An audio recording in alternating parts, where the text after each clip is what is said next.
Hi everyone, welcome back to my channel. Don't forget to click on subscribe. In this video we show you how to reset MS Excel of any version. So let's get started.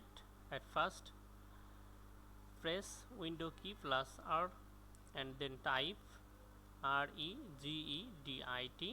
then hit enter and open registry editor by click on yes, and now go to hotkey current user and then go to software and then go to Microsoft and then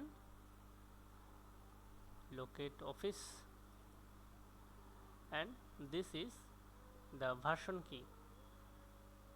Then click on version key and here Excel. So delete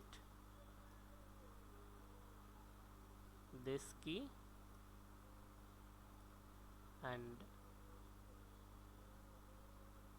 close registry editor and enjoy. Thank you so much for watching this video.